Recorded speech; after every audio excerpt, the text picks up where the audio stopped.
All right then, settle in, grab your coffee or maybe a late night tea. Before we dive into this story, tell me in the comments, where are you watching from? I love hearing the names of towns and cities, from little corners of Texas to the quiet coasts of Maine. And if you're new here, make sure to subscribe and tap that little thumbs up. It really helps me keep sharing these stories from the heart. Now let me tell you about something that happened one quiet morning at the bus stop. Something my son whispered to me that changed how I saw everything. I promise, you won't believe what happened next. It was one of those mornings that feel too still, the kind where the air carries a chill that gets under your sweater, and you know autumn's about to make its full arrival. The neighborhood was quiet, just a few dogs barking somewhere in the distance, and the steady hum of an engine that never seemed to stop from the corner auto shop. The bus stop sat at the end of our street, under an old oak tree that shed its leaves too early every year. My son Daniel was standing beside me, tall now, taller than me by a good few inches, but still with that same half-smile he'd had since he was a boy. He's 16 now, that age where they think they've figured out the world but still want you around, just not too close.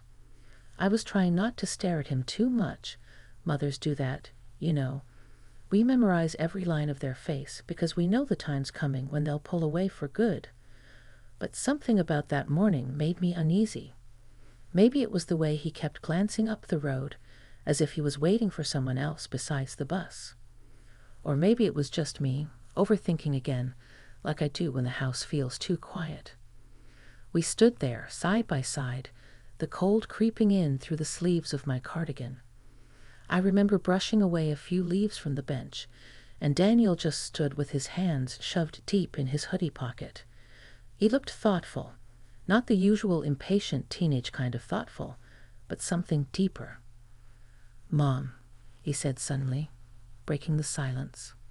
His voice was softer than usual, almost like he was testing the word itself. "Yes, sweetheart." I turned, expecting him to ask for money or remind me he needed a ride later.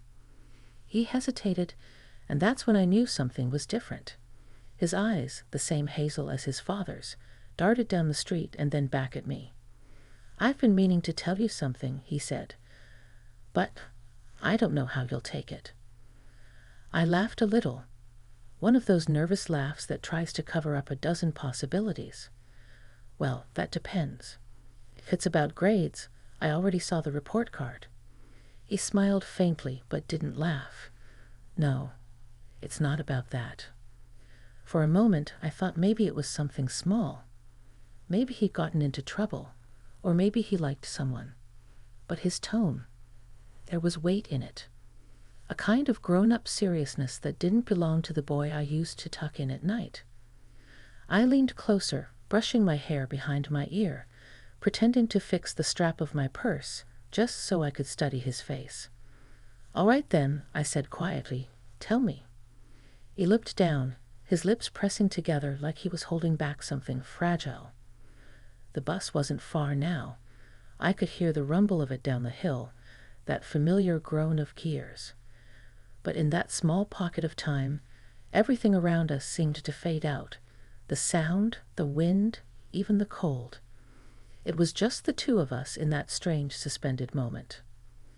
"Mom," he said again, and then leaned closer. His voice dropped to a whisper, so soft I could barely catch it. "I saw Dad." The words hit me like a sharp inhale. For a second, I couldn't speak. My husband, Daniel's father, had been gone for 7 years. A car accident on a rainy night, one of those calls you never forget. I blinked at him, confused, my hands instinctively clutching the strap of my purse tighter. "What do you mean you saw Dad?" I asked carefully, my voice steadier than I felt. He looked at me with that teenage defiance, the kind that says you won't understand, but I need to tell you anyway. "Yesterday, near the old bus station downtown, I was with Ryan. We were walking to get fries, and I saw him. He looked right at me." The bus pulled up just then. a loud hiss of brakes breaking whatever spell had been building. Daniel turned, adjusting his backpack, but I was frozen. I wanted to grab his arm, ask 100 questions, demand that he explain. But before I could say anything, he gave me that half-smile again, the one I always thought was his father's gift to him. "I'll tell you later, okay?" he said, stepping toward the bus. "Don't worry, Mom." And then he was gone, swallowed by the crowd of kids, the door closing with a mechanical sigh. The bus rumbled away, leaving behind a cloud of diesel and the echo of his words. I saw Dad. I stood there long after the bus had turned the corner. The morning light filtered through the oak leaves, golden and trembling, and I felt that strange mix of disbelief and longing wash over me. It had been years since I'd let myself even imagine his face outside of pictures. But the way Daniel said it, he wasn't joking. When I finally walked home, everything looked different. The same cracked sidewalk, the same little mailbox leaning just a bit to the left, but it all felt heavier, as if the air had thickened around me. Inside, the kitchen smelled faintly of coffee and toast. I sat at the table, staring at the framed photo on the counter, the three of us at the beach years ago. Daniel on his father's shoulders, both laughing. I traced my finger along the edge of the frame, thinking of the way grief works, how it hides, how it waits. I didn't know what to make of it then, what Daniel meant, or if it was even possible. But something inside me stirred, a small ache I hadn't felt in years, the kind that whispers maybe there's more to the story. And as strange as it sounds, that whisper was the beginning of everything that came next, the beginning of a truth I wasn't ready to hear, and a moment that would change not just how I saw my son, but how I saw the life we thought we'd lost. Before that morning, I thought I understood what it meant to move on. But I was wrong, because sometimes the past doesn't stay buried. Sometimes it comes back in the voice of your own child, standing beside you at a bus stop on a cold autumn morning. And as I sat there in that quiet kitchen, with sunlight creeping across the floor, I knew one thing for certain. I had to find out what my son really saw. I couldn't concentrate on anything that morning. The dishes sat in the sink untouched, the laundry buzzer went off twice, and the coffee had gone cold by the time I realized I'd been sitting in the same chair for nearly an hour. All I could hear in my head was Daniel's voice, that soft, trembling whisper. I saw Dad. I kept trying to reason it out. Maybe he'd seen someone who looked like his father. That happens, doesn't it? We all see faces in crowds that remind us of people we've lost. I even laughed at myself for a moment, a small nervous laugh that didn't last long. But deep down, something told me it wasn't that simple. Daniel wasn't the kind of boy to imagine things. He noticed details, small ones, the kind of things people miss, a watch, a certain walk, the way someone tilts their head when they're listening. If he said he saw his father, he believed it. I waited for him to come home from school all day. The hours stretched, the house too quiet except for the ticking of the old wall clock. Around 3:30, I set out a plate of cookies like I used to when he was younger, not because I thought he'd eat them, but because it made me feel like a mother again, not some anxious woman chasing ghosts. When he walked through the door, I could tell right away that he hadn't forgotten what he'd said. He hesitated, one foot inside, backpack half off his shoulder. His eyes met mine, cautious, testing the waters. "You didn't forget," I said quietly. He shook his head. "No. Did you think I would?" I smiled, even though my throat was tight. "Sit down, honey. Tell me everything." He dropped his backpack by the door and sat across from me, his fingers tracing the pattern on the tablecloth like he needed something solid to hold on to. "It was yesterday," he began. "After school, Ryan and I went downtown. You know that place by the old station where they're rebuilding the diner? We were cutting through the lot, and I saw a man standing by the payphone. He was wearing a dark coat. Dad's kind, the wool one he used to wear when it rained. I remembered that coat instantly. Navy blue with those big brown buttons and a tear at the right pocket he never bothered to fix. I'd donated it years ago. Daniel continued, his voice quieter now. He looked just like him, Mom. The same way he stood, the way he rubbed the back of his neck. I called out. I said, "Dad?" And he turned around. He looked right at me. He swallowed hard, his fingers still tracing.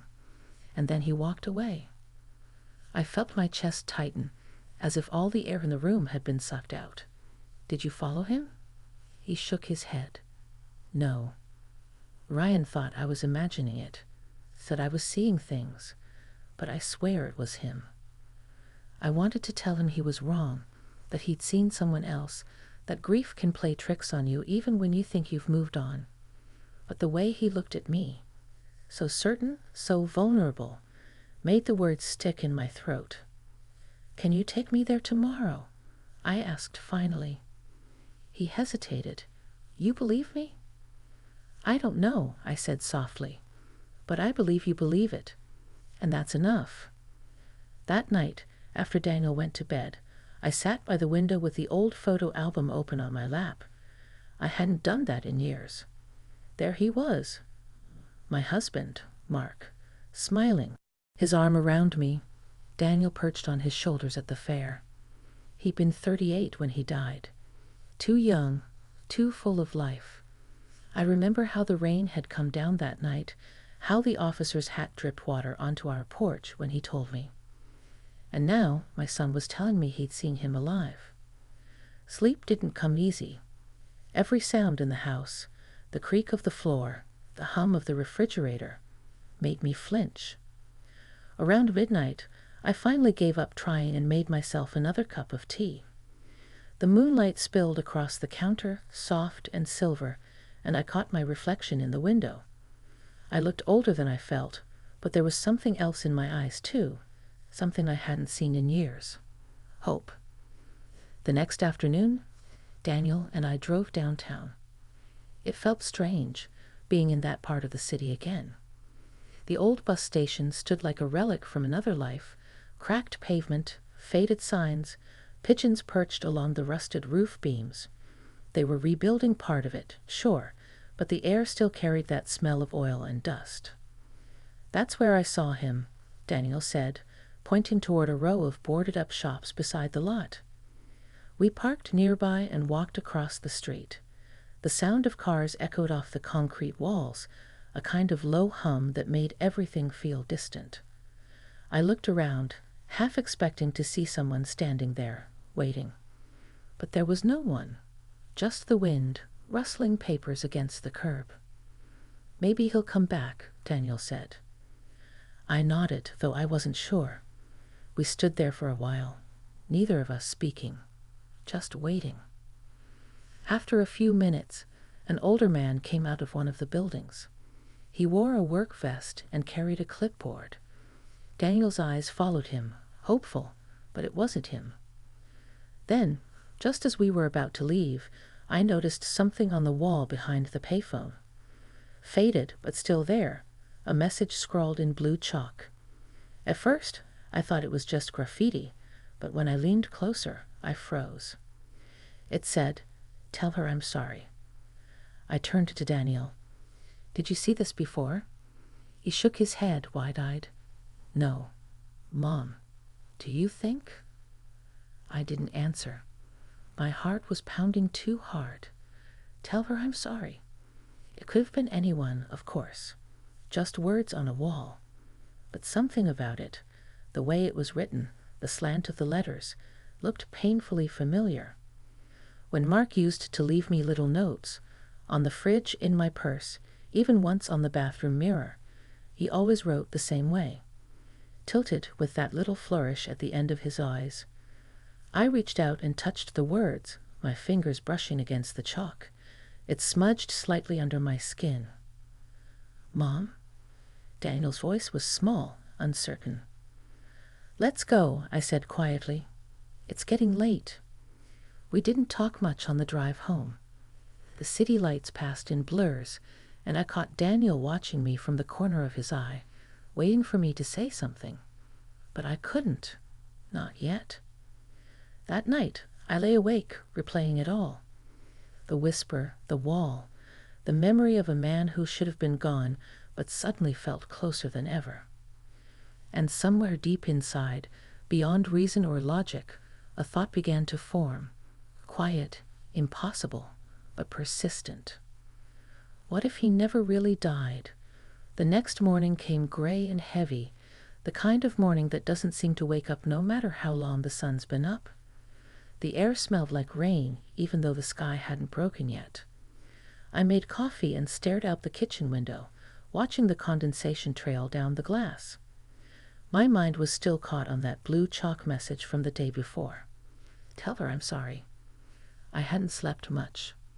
Every time I closed my eyes, I saw Mark's handwriting, heard his laugh, remembered that last morning before the accident, how he'd kissed the top of my head and said, "Don't wait up, honorable."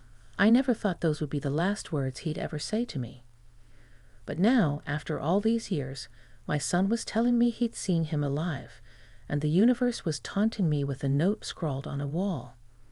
When Daniel came downstairs, he was quieter than usual. He poured himself a bowl of cereal, but he barely touched it. We didn't need to say what we were both thinking.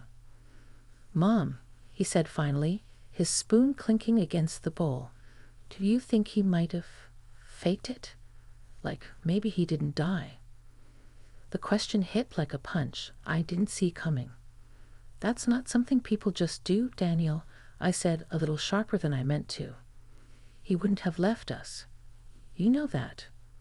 He didn't argue, but I could see the doubt in his eyes, and it wasn't the kind of doubt I could erase with motherly reassurance. He was 16, caught between believing the world still had logic and learning that sometimes it doesn't. After he left for school, I sat with my coffee, turning the thought over and over. What if he had survived? What if something had happened that night that none of us knew about? I tried to stop myself, to be reasonable, grounded, but something about that chalk, those slanted letters, wouldn't let go. Around noon, I did something I hadn't done in years. I drove to the police station. The officer at the front desk looked younger than Daniel. His nameplate read Che Horton, and he had that polite, guarded expression people wear when they're about to hear something they won't believe. "I need to ask about a case," I said, sliding my ID across the counter. "From 7 years ago, my husband's car accident." He nodded, tapping on the keyboard. "Name?" "Mark Bennett." He typed for a moment, then looked up. "Records like that are archived, ma'am. You'd have to file a request." "I understand," I said, leaning forward. "But could you just check something for me? Just the location." "Where they said the accident happened." He hesitated, then turned back to the screen. "Looks like Route 14, near the old bridge. Car went off the shoulder. Recovered body was identified at the scene." "Who identified it?" I asked. He scrolled again. "It says, visual confirmation by a coworker, Richard Hale." I blinked.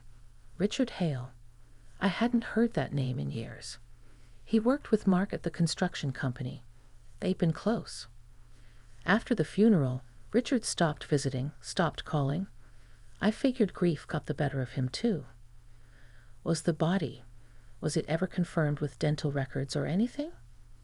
The officer frowned slightly. "I'm not seeing that in the file, ma'am. Maybe it's in the archived documents. You'd need to submit a formal request to access them." I thanked him, though my legs felt unsteady.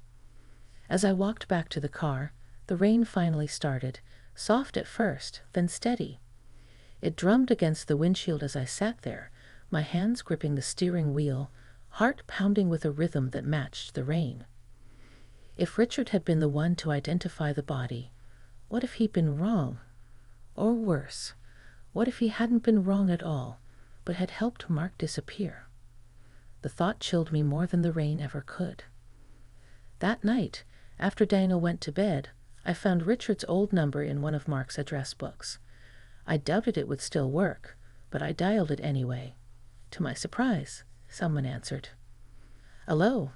The voice was gravelly, older now, but unmistakable. "Richard? It's Elaine. Elaine Bennett." There was a pause on the other end, a long, heavy silence.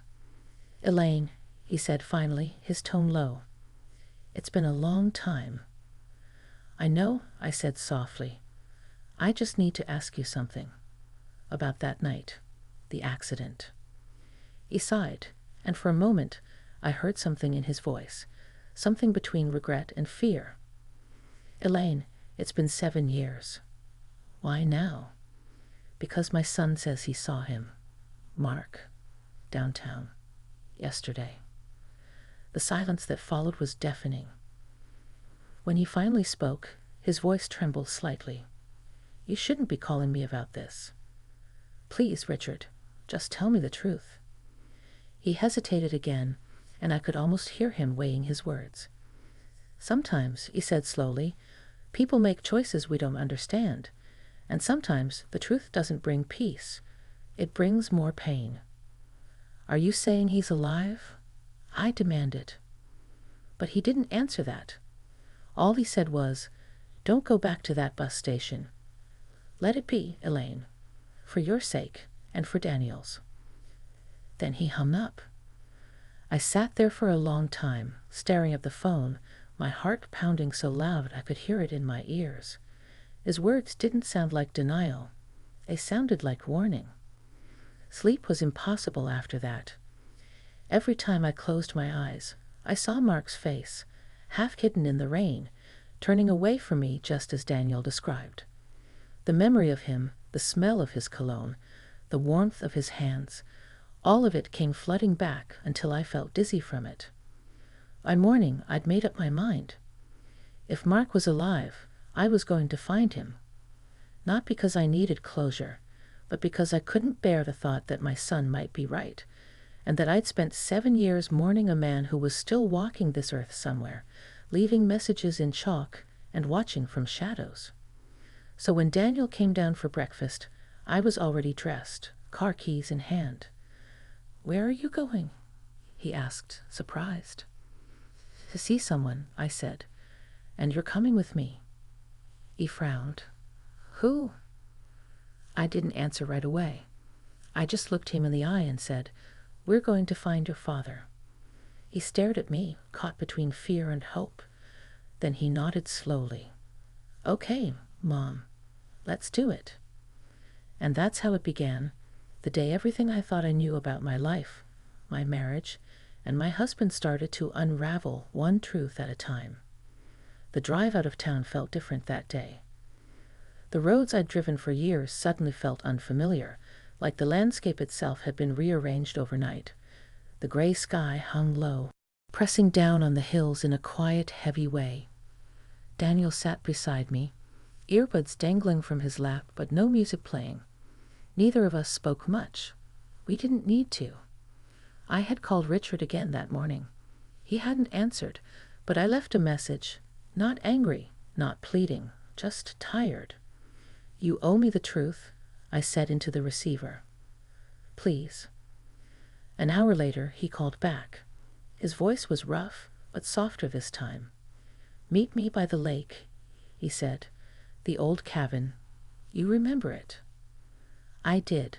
Mark had helped Richard build that cabin when we were first married. We used to go there on weekends before Daniel was born. Just the 3 of us sometimes, fishing, barbecuing, pretending life would always stay that simple. I didn't tell Daniel much on the drive, just that we were meeting someone who might know something. The closer we got, the more the past pressed in. The lake came into view, still and glassy, the trees around it a mixture of deep green and rusted gold. Time hadn't touched it much. The cabin still stood on the far side, the wood darker now, the porch sagging slightly, but it was there. When we pulled up, Richard was waiting. He looked older than I remembered, gray hair under a faded cap, his face worn and tired, like he'd been carrying something too heavy for too long. He didn't smile when he saw us. He just nodded and motioned for us to follow him inside. The cabin smelled of dust and cedar. A kettle sat on the stove, not yet boiling. Daniel hovered near the door, cautious. "Mr. Hale," he said quietly. Richard gave a faint nod, his eyes flicking between us. "You look just like him," he said to Daniel, and something in his voice cracked a little. I folded my arms. "Tell me the truth, Richard. Please. Did Mark survive?" He didn't answer right away. He took off his cap, rubbed the back of his neck, and stared out the window toward the lake. "I told myself I'd never talk about that night again," he said finally. "But you deserve to know." He turned back toward me, his eyes glassy. "The night of the accident. It wasn't an accident. Mark had been planning to leave." I felt my breath catch. "What?" Richard sighed. "He got mixed up in something. A business deal gone wrong. He didn't tell you because he thought he could fix it before it got bad. But by the time he realized what he'd gotten into, it was too late. He was scared, Elaine. Not just for himself, for you and the boy." I shook my head slowly. "That doesn't make sense. He loved us. He wouldn't just disappear." "He didn't want to," Richard said quietly. "But he thought it was the only way to keep you safe. That night, I went to meet him. We staged the wreck, burned the car, left someone else's body in it. A drifter who didn't have anyone to miss him. Mark made me promise to say it was him. He was gone before the flames even caught." The room spun for a moment. I had to grip the edge of the counter to steady myself. My pulse roared in my ears. "You're telling me my husband faked his own death? That you helped him?" Richard's eyes were full of guilt. He said it was temporary. He said once it was safe, he'd come back. But then he didn't. And I never heard from him again. Until last month. Daniel stepped forward. "What do you mean, last month?" Richard hesitated. He called me. Said he'd been watching. That he wanted to make things right. I didn't believe him until I saw him myself, near that bus station. He looked rough, older, tired. But it was him. He said he left you a message. The chalk words, "Tell her I'm sorry." I could barely breathe. Where is he now? Richard looked at me for a long time before answering. "He's been staying near the river on the east side. There's a shelter there, behind the old mill. He said he'd be there until he figured out what to do next." I didn't wait another second.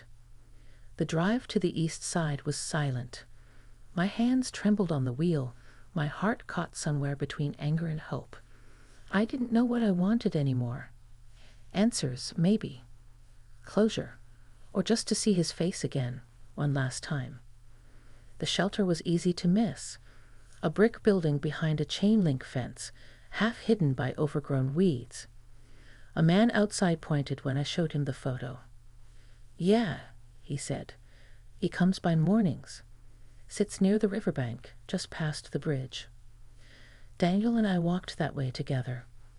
The river moved slow and wide, its surface reflecting the dull gray sky. And then I saw him. He was sitting on an old bench, shoulders slumped, hands clasped together. His hair was thinner, streaked with gray. His beard was short, uneven. But it was him. Even from a distance, I knew. For a moment, I couldn't move. 7 years of grief and confusion melted into one sharp, overwhelming rush of emotion.